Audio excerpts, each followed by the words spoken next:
안녕하세요. 아포입니다.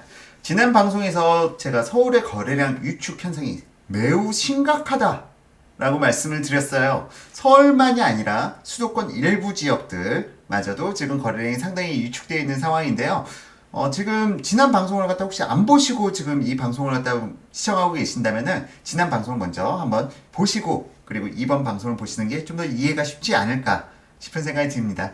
아, 참. 그리고 댓글로 제 손동작이 많이 어색하다라고 말씀해 주신 분들이 계시는데요. 최대한 이 손동작은 제가 자제해 보려고 노력하겠습니다만 이게 사람의 버릇 습관이라는 것이 있다 보니까 자꾸 이 손모가지가 가만히질 않네요. 자, 어쨌든 이 부분 저도 한번 주의를 하도록 할 거고요. 그리고 더불어서 지금 현재 제가 만들어내는 자료에 대해서 근거가 무엇이냐, 출처가 어디냐라고 물어보시는 분이 계셨는데 이 출처 부분에 대해서 제가 한번 보여드릴게요. 자, 제가 지금 방송 진행하는 데이터들은 어디서 단순하게 가져오는 게 아니고요. 지금 이게 국토교통부 실거래가를 기준으로 해서 제가 국토교통부 실거래가 자료를 전부 다 다운받아가지고 여러분들께 방송을 진행하는 겁니다. 데이터를 이런 식으로 해서 국토교통부 실거래가 2018년 지금 1월로 돼 있는데 보시면은 2월, 3월, 4월, 5월, 6월, 12월까지 이렇게 해서 쭉 12월은 아직 거래량이 안 나왔죠. 11월까지 해서 이렇게 쭉 데이터를 국토교통부 실거래가를 갖다 전부 다 다운받아서 여기서 조건부 서식을 통해서 제가 직접 데이터들을 갖다가 추출해내는 겁니다. 그러니까 제가 별도로 여러분들께 제 데이터에 대한 근거에 대한 설명을 드리지 않는다면은 이건 국토교통부 실거래가 기준이구나 라고 보시면 돼요. 이게 지금 2018년뿐만이 아니라 2017년, 6년, 2015년, 2014년, 2013년 쭉 이렇게 데이터들을 갖다가 다 제가 다운받아서 이걸 근거로 해서 데이터를 추출해서 여러분들께 방송을 진행해 나가는 겁니다. 자, 어쨌든 이 부분과 관련돼 가지고 잠깐 얘기가 샜는데요. 손. 자, 방송에서요. 정말 이게 힘드네요. 자꾸 방송을 갖다가 계속 저는 손을 갖다가 무슨 말을 할 때 손을 많이 움직입니다. 많이 사용하는데 이러지 않도록 계속 한번 노력은 해볼게요. 근데 쉽지 않습니다. 이 습관이라는 게 잘 안 고쳐집니다. 자, 다시 본론으로 돌아와서 죄송합니다. 다시 본론으로 돌아와서 지금 현재 서울의 거래량 위축이 얼마나 심각한 수준이냐 이 부분을 갖다가 제가 이제 데이터를 한번 보여드리겠습니다. 그리고 이 위축기 과연 언제까지 지금 서울의 거래량 침체기가 언제까지 이어질 것인지에 대한 부분도 함께 데이터를 보면서 여러분들께 설명을 드릴게요.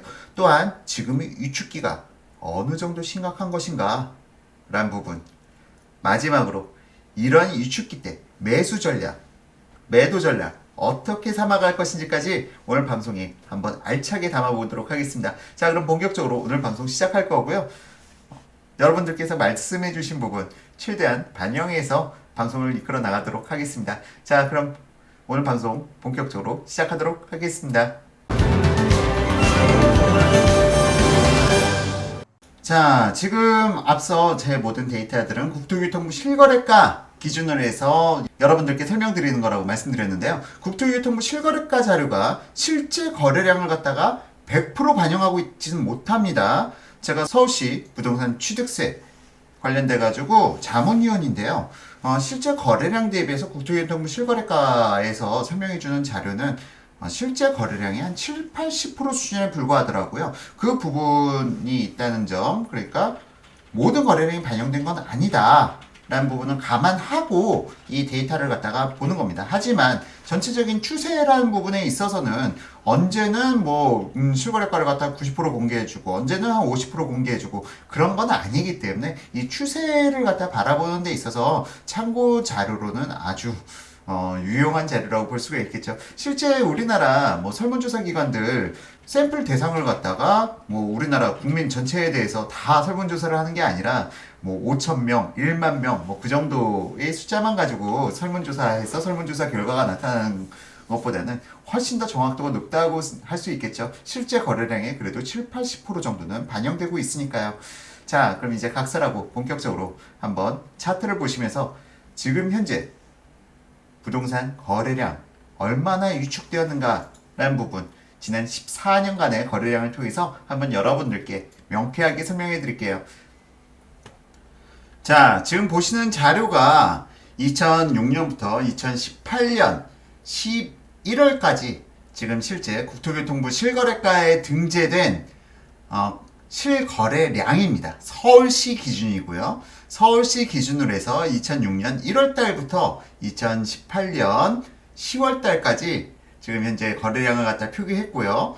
지금 앞서 지난 방송에서 말씀드렸다시피 10월의 거래량은 아직 전부 다 취합된 건 아니에요. 지금 10월 거래량 2,540건으로 나타나는데요. 이게 전부 다 취합된 건 아니고 지금 약 한 80% 수준까지 취합이 됐다. 그리고 약 3,000건의 거래량을 넘기지 못할 것으로 예상이 된다 하고 지난 방송에서 말씀드렸어요. 그리고 지금 마우스 따라서 보시면은 우측에 지금 11월 거래량은 지금 현재 한 25% 수준에서 취합이 된 거다. 뭐 그렇다 하더라도 뭐 3,000건을 갖다가 넘길 수 있을지 없을지 좀 못 넘길 가능성이 있어 보입니다. 지금 뭐 곱하기 4를 한다 하더라도 뭐 3,000건에는 전혀 못 미치는 거래량이죠. 자, 지금 그런데 서울시에 지금 13년간 거래량 중에서 뭐 14년간인가요? 13년간이죠. 13년간 거래량 중에서 지금 3,000건 밑으로 거래가 떨어졌던 것은 역대 3번 밖에 없었습니다. 지금 차트 보시게 되면은 2008년 하반기에 실제 거래량이 3,000건 밑으로 떨어져서 이 당시에는 정말 좀 심각했죠. 1,100건까지도 떨어졌었습니다. 2018년 11월 달에. 이거는 그냥 서울에서 아예 거래가 메말라 버린, 그냥 서울에서 그 부동산들 거래한 곳보다 못한 곳들이 훨씬 더 많은 그런 달이고요. 거래량이 많았을 때는 뭐 19,000건, 거의 2만 건에 육박하는 숫자까지도 거래가 된 적이 있었죠. 이거는 2006년 10월 기준이고요. 뭐 그리고 최근에 거래량 많았던 적은 2015년 3월 달에 15,000건 정도가 거래가 됐고요. 그리고 또한 2017년 5월 달, 2017년 7월 달, 또한 2018년 8월 달 거래량이 상당히 많았습니다. 해당 시점들이 항상 좀 뭐라고 해야 될까요? 부동산 가격 상승이 높게 나타났던 시기였고요. 특히 유독 2018년 8월의 부동산 가격 폭등은 정말 뭐라고 말을 못할 정도로 높은 폭등을 보여왔죠. 자, 어쨌건 지금 위축기 3,000건을 갖다가 넘지 못한 것을 기준으로 해서 제가 여러분들께 말씀을 드리고 있는데요. 자, 지금 위의 표는 서울시의 월간 거래량을 갖다 나열한 표고요. 이 밑에 붉은색 차트는 입주 물량입니다. 서울시의 매월 월 기준으로 해서 발생된 입주 물량이고요. 입주 물량이란 부분은 위에서 다시 설명을 드릴게요. 자, 지금 2008년 보시게 되면은 거래량이 2008년 5월 달부터 급속도로 떨어지기 시작해요.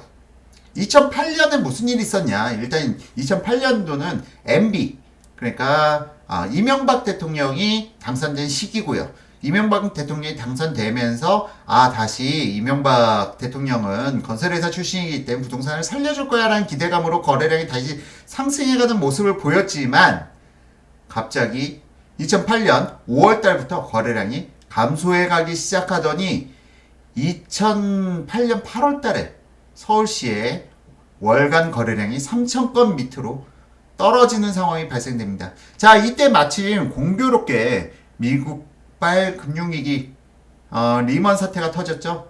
그래서 사람들은 이 당시의 폭락이 리먼으로 인한 폭락이다. 이 당시에 거래량 침체와 더불어서 가격 폭락도 상당히 심했죠. 하지만 사실상 이 당시 리먼 사태가 벌어짐으로 인해서 실제 우리나라에 피해를 입은 산업군은 그렇게 많지는 않았습니다. 물론 주식시장 한번 들썩이고 뭐 그런 부분들은 있었지만 이 당시에 실질적으로 우리나라에 실직자들이 많이 나타났던 것도 아니고요. 이 당시에 보게 되면은 차트를 보게 되면은 실제 여기는 지금 거래가는 표기를 안 해놨는데요. 거래가도 떨어지고 거래가도 폭락하고 거래량도 폭락하고 거기다가 전월세가가 가격까지 함께 폭락하는 모습을 보였어요.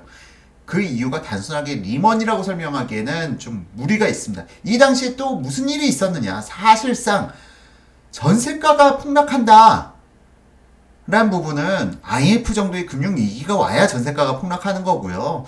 실제 사람들이 실직을 하고 사업들이 망해 나가고 그런 일이 발생돼야 IMF급의 폭락이 나타나는 건데, 이 당시는 사실은 리먼 사태 때 우리나라 산업에는 큰 영향을 미치진 않았단 말이죠. 자, 그런데 이 전세가까지 폭락했던 그 원인을 명쾌하게 설명해 보자면 바로 입주 물량이었습니다. 입주 물량이 서울에서는 9천 건을 넘어가게 되면은 항상 좀 시장이 흔들리는 그런 부분을 보여왔었습니다. 보여왔었고요. 지금 월간 입주 물량이 서울에서 7월달 7,900건, 그리고 8월달 9,300건, 그리고 9월달 12,986건. 이렇게 무지막지한 입주 물량이 연달아서 4개월 동안 연달아서 입주 물량이 과도하게 나타나니까 시장을 갖다가 억눌러 버린 겁니다. 억누름과 동시에 매매가 하락도 많이 나타났었고요. 전세가 하락도 많이 나타났었죠. 그만큼 시장에 갑자기 물량이 풍부해지니까 나타나는 일이에요. 그러니까 한번 여러분들께서 생각해 보시죠. 거래량이 뭐 2018년 3월 기준으로 해서 1만 건 정도의 거래량이 발생되던 것이 입주 물량이 12,000건씩 발생돼 버리니까, 그러니까 부동산 경기가 호황이다 싶을 수준의 입주 물량이 거래량보다 더 많은 입주 물량이 쏟아져 나오니 당연히 거래량은 위축되고 전세가, 지금 현재 입주하는 물량만큼 전세는 풍족하게 되죠, 시장에. 그러다 보니까 전세 물량이 너무 시장에 많아지니까 전세가까지 폭락한 거예요. 실질적으로 2008년 하반기에 이러한 부동산 위축기는 리먼 사태라는 부분도 있을 수 있지만 그보다 더 큰 영향을 미쳤던 것은 입주 물량이었던 겁니다. 자, 입주 물량이 실제 이 부동산 시장에 미치는 영향이 어마어마하다는 걸 알 수가 있죠. 더불어서 2008년 하반기 이후에 이 입주 물량이 거치고 나니까 다시 부동산이 거래량이 쭉 상승해 나가기 시작해요. 그러면서 또 9천 건을 갖다 돌파하는 모습도 보여주지만 2009년 하반기 다시 침체기를 갖다가 걷게 됩니다. 이 당시 침체기는 또 이유가 무엇이냐? 바로 2009년 하반기에 보금자리 주택지구를 발표하게 됩니다. 보금자리 주택지구를 갖다 분양하게 되는데 이 분양가가 정말 놀라웠죠. 이건 지난 강의에서도 제가 언급해드렸던 거지만 다시 한번 또 언급해드릴게요. 2009년도 하반기에 보금자리 주택 땅하고 분양 발표를 했는데 어느 정도 수준이었냐? 서울, 세곡, 내곡, 그 우면 이들 지역의 84스퀘어미터, 그러니까 우리가 일반적으로 부르는 30평대의 분양가가 3억 초반대 분양이 이루어졌어요. 자, 지금 우면지구 84스퀘어미터 최고 거래가 13억 7천 찍었죠. 지금 4배 넘게 상승한 겁니다, 사실상. 자, 이 당시에 분양가가 얼마 시장을 갖다가 흔들게 만들었느냐. 이 당시에 재밌는 점은 관악구 신림동에 푸르지오 아파트가 5억을 하던 때예요. 84스퀘어미터 기준 30평대 아파트가 5억을 하던 때고요. 중계동에 30평대 아파트는 5억 5천을 하던 때입니다. 그런데 강남에 버스 타고 15분이면 갈 수 있는 위치에 있는 아파트 84스퀘어미터가 3억 초반대 분양을 한 거예요.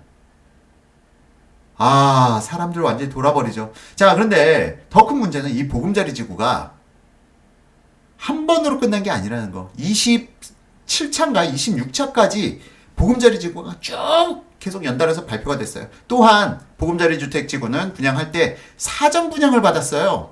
그러니까 이게 택지를 갖다가 보금자리 지구를 갖다가 지정하고, 그리고 나서 이 택지 보상이 들어가고, 그리고 기반시설 공사 들어가고, 그리고 실제 건설사들 투입해서 착공하고 준공하고 그러려면 시간이 너무 오래 걸리니까 정부에서 부동산 시장에 달아오르는 걸 막아내기 위해서 이 당시 사전 분양이란 걸 해버렸습니다.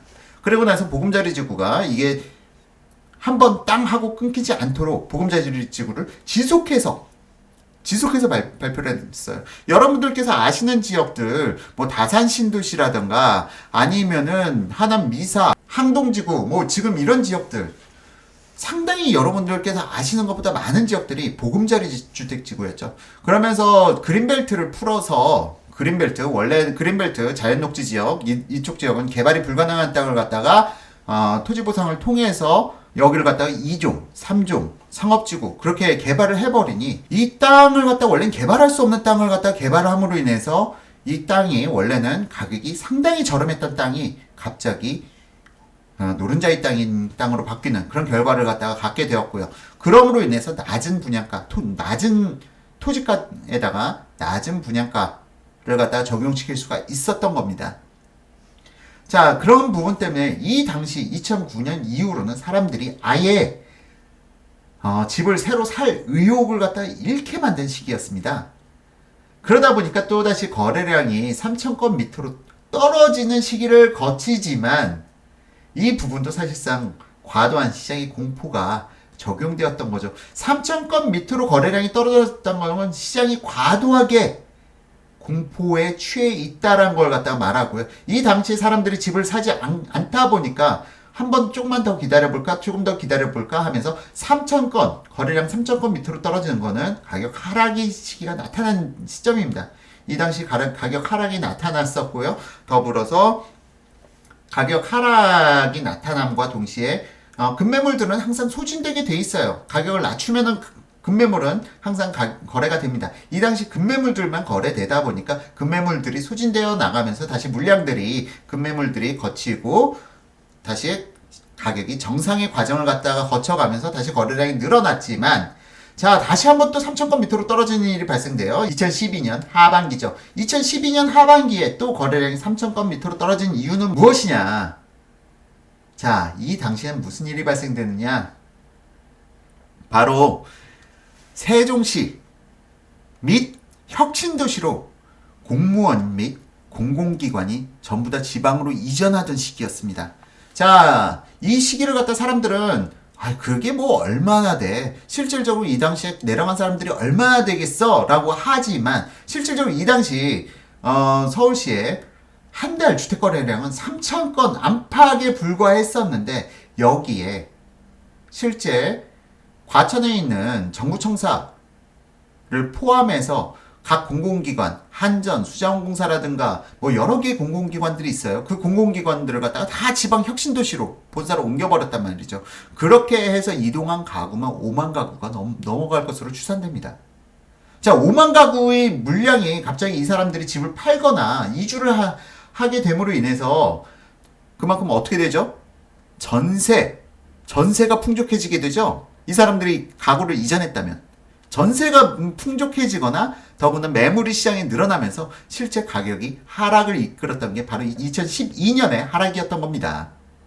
자, 그러면은 지금 3,000건, 거래량 3,000건 아래로 떨어진 건 다들 명확하게 이유가 있죠. 지금 거래량 3,000건으로 떨어진 건 2008년 하반기, 그리고 2010년 중순, 그리고 또한 2012년 중순. 이 시기는 거래량이 월간 3,000건 밑으로 떨어졌었다 라는 걸 갖다가 나타내주고 있습니다. 자, 그런데 지금 현재는 왜 이렇게 10월달 거래량이 무너졌느냐? 11월달은 제가 더 무너질 거라고 제가 예측을 하고 있죠.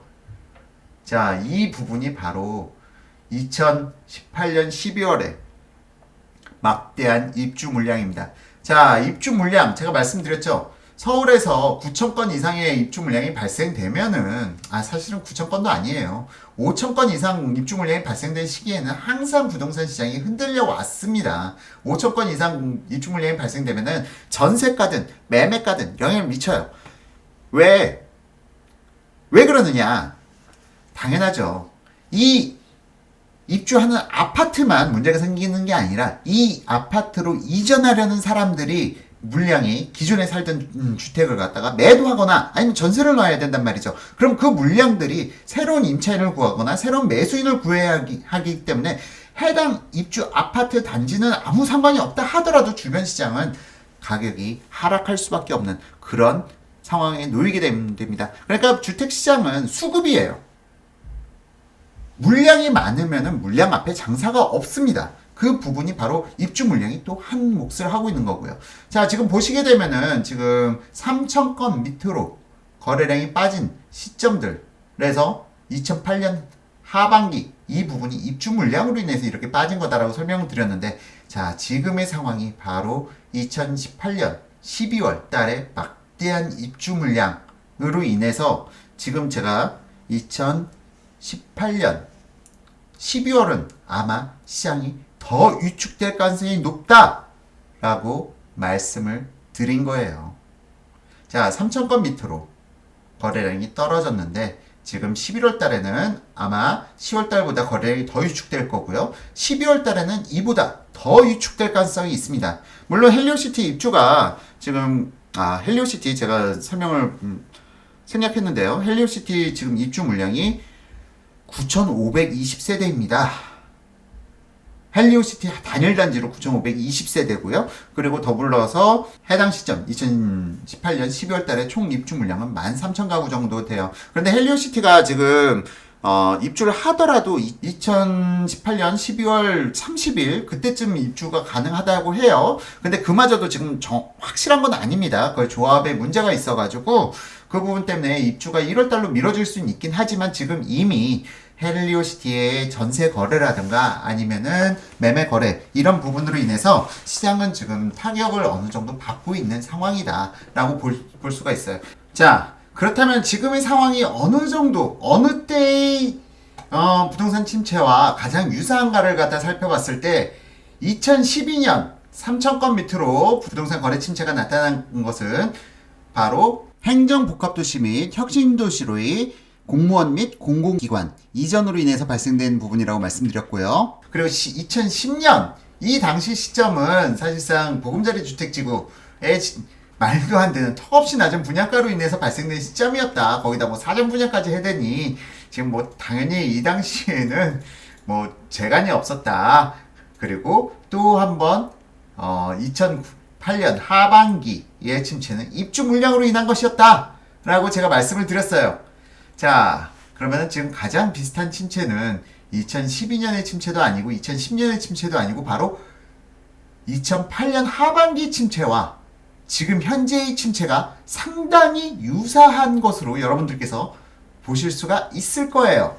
자, 그런데 2008년 하반기 침체가 주구장창 이어졌냐?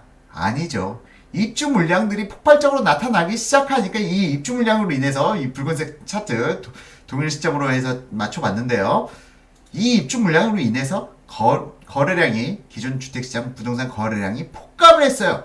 이 당시에 왜 폭락하는지도 모르고 사람들은 야 이제 주택시장 폭락이야 하면서 사지도 않고 매수도 하지 않고 계속 시장을 관망했습니다. 하지만 이것은 바로 입주 물량으로 인해서 나타난 거래량 폭락 현상이었고요. 이 당시에 리먼이라는 거에 맞추돼서 앞으로 주택시장 주구장창 폭락할 거야 라고 예상했던 사람들은 다시 한번 뒤통수를 맞게 됩니다. 그게 바로 2009년으로 다시 상승기를 갖다 맞이했기 때문이죠. 다시 한번 2009년 상승기를 맞이했습니다. 사실상 2008년부터 2012년까지 주구장창 하락만 했던 거 아니고요. 실질적으로 부동산 시장은 등락이 있다고 말씀드렸죠. 장기 하락기에도 사실상 그 단기 구간별로 상승기가 있었고 하락기가 있었고 상승기가 있었고 하락기가 있었고 그런 과정을 갖다 거쳤는데 2009년 상반기에는 다시 한번 주택시장이 살아났던 시점이었다. 자, 그러면 지금 봤을 때 현재 주택시장 거래량이 감소가 바로 2009년의 거래량 감소와 유사하게 나타날 수가 있다. 자, 여기서 한번 세워볼게요. 3,000건 밑으로 거래량이 폭감한 시기는 몇 개월 동안 거래량 침체가 나타나느냐. 2008년 지금 보시게 되면은 3,000건 밑으로 떨어진 게 2008년 8월 달부터 9, 10, 11, 12, 12월 달까지 해서 총 5개월간 거래량이 폭감하는 상황을 갖다 맞이했었고요. 그리고 2010년도에는 또한 거래량 폭감 시기가 하나, 둘, 셋, 넷, 다여 6개월 동안 침체기를 겪었던 바 있습니다. 그리고 2012년도는 사실상 뭐 3,000건 안팎으로 해서 나타났기 때문에 이 시기에는 3,000건 밑으로 떨어졌던 것은 3개월에 불과했어요. 자, 그런데 여기서 유의해야 될 점은 무엇이냐? 유의해야 될 점은 이 거래량 최소 침체기 이후에는 거래량이 다시 한번 살아나는 시즌을 보였다는 겁니다.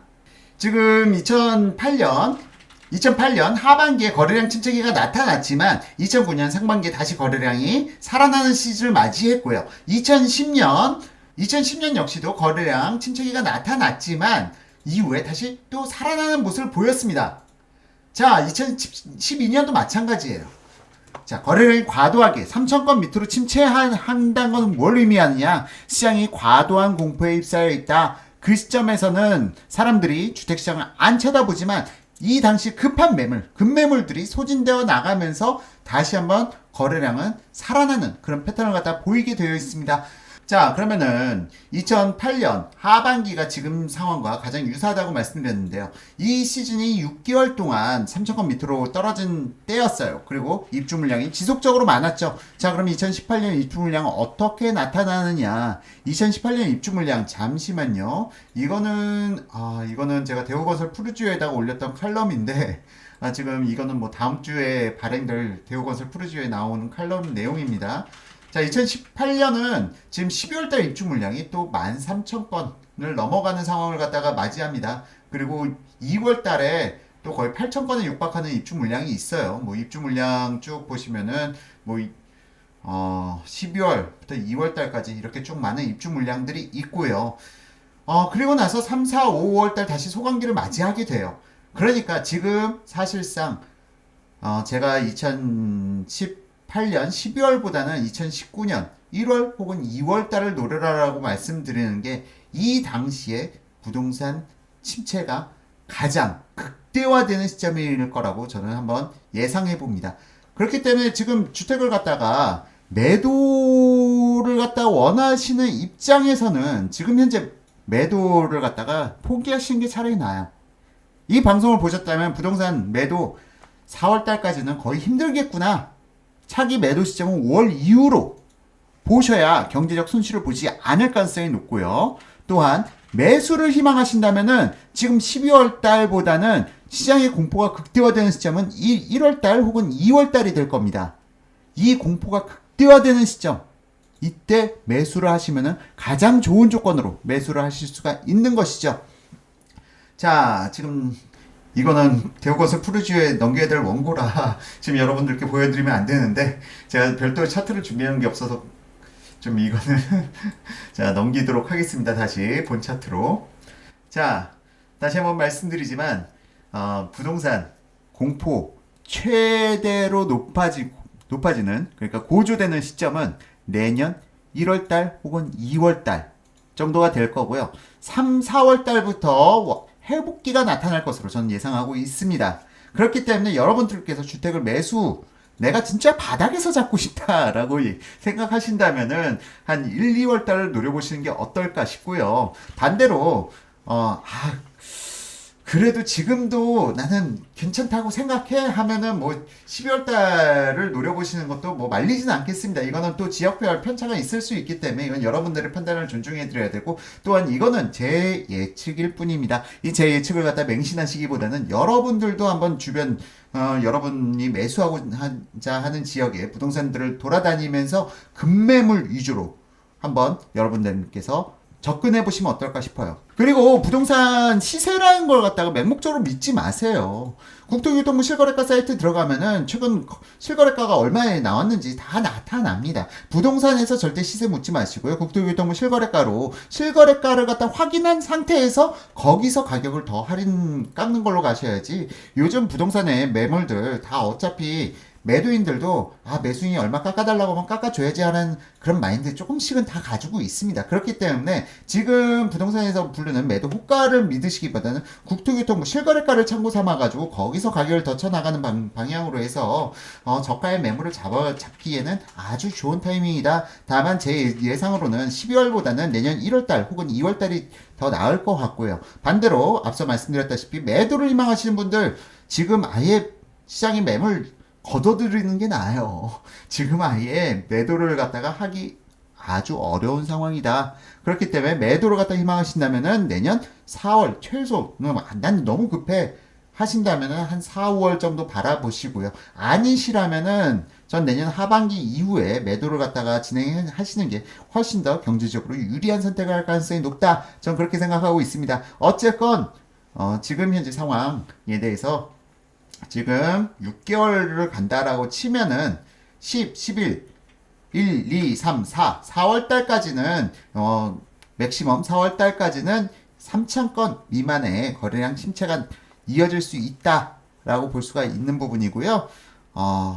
매수는 좀 약간 지금 타이밍보단 좀 늦추고 4월 이전에 한 2, 3월, 1, 2, 3월 중에서 여러분들께서 그 당시 시황을 갖다가 보시면서 접근해 가신다면은 보다 유리한 조건에 매수를 하실 수 있지 않을까라고 생각해 봅니다.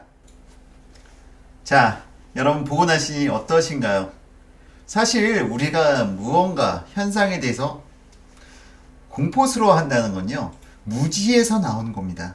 내가 무슨 현상에 대해서 무섭다, 공포스럽다, 그런 느낌이 생기는 거. 막연하게 좀, 되게 잘 모르겠고, 되게 시장이 무섭고, 그런 현상을 느낀다는 거는 바로 내가 미래를 갖다 예측할 수가 없기 때문에 공포스럽고 무서운 거예요. 그리고 이런 부분을 갖다가 부추기는 게 또한 언론사들이죠. 언론사들은 항상 자극적인 기사를 써야 훨씬 더 조회수가 많이 늘어나게 되고요. 조회수가 늘어난 만큼 광고 수익을 얻어갈 수 있기 때문에 언론사들은 항상 여러분들을 갖다 보다 공포로 몰아넣기 위해서 상당히 노력할 겁니다. 하지만 이런 공포의 속성은 나의 무지에서 나타난다. 내가 지금 이 현상이 어떤 현상인지 정확하게 현재 위치를 알고 있다면 공포스러울 필요가 없겠죠. 자, 이번 방송이 여러분들이 공포를 갖다가 많이 좀 덜어드리는 방송이었기를 희망하고요. 경제에 있어서 공포라는 것은 여러분들을 갉아먹는, 여러분들의 부를 갉아먹는 가장 악질적인 존재입니다. 그렇기 때문에 공포에 휘둘리지 마세요. 부자일수록 공포를 이용합니다. 그리고 가난한 사람일수록 공포에 휘말리고요. 그렇기 때문에 제가 폭락론자라든가 아니면 경제 비관론자들을 갖다 썩 좋아하지를 않아요. 그 사람들은 가난한 사람들을 더 가난하게 만들어가는 거니까. 공포의 실체는 무지에서 나타나고 이게 내가 학습을 통해서 극복할 수 있다라고 생각한다면은 여러분들께서 공포스러울 때 좀 더 공부를 해보시길 한번 권장드려 봅니다. 그리고 앞으로는 여러분들이 부동산을 갖다가 스터디하는 데 있어서 가장 큰 도움을 드릴 수 있는 방송이 되어갈 수 있도록 보다 노력해 나가겠습니다. 자, 오늘 방송 좀 길게 진행되었는데요. 이 방송을 끝까지 봐주셨다면은 정말 여러분들께 큰 도움이 되었을 거라 믿고요. 그리고 예전에 제 유료, 그러니까 오프라인 강의를 갖다 들으셨던 분들은 그때 했던 내용이랑 똑같네? 라고 느끼실 거예요. 사실 지금 하는 강의가 2년 전에 현재의 상황을 갖다가 정확하게 동일한 내용으로 강의를 진행했었어요. 전 일단 기존에 오프라인 강의 들으신 분들은 오늘 강의가 좀 지루하게 느껴졌을지도 모르겠는데요. 또 복습 차원에서도 한번 리마인드 시키는 거 나쁘지 않겠죠. 자, 그러면 다음 방송에서도 또 여러분들께 아주 유익한 정보 제공해 드리도록 전 또 준비해 보겠습니다. 지금까지 시청해 주신 아포의 가족 여러분, 그리고 유튜브 시청자 여러분, 발음이 잘 안 돼요. 유튜브 시청자 여러분, 감사합니다.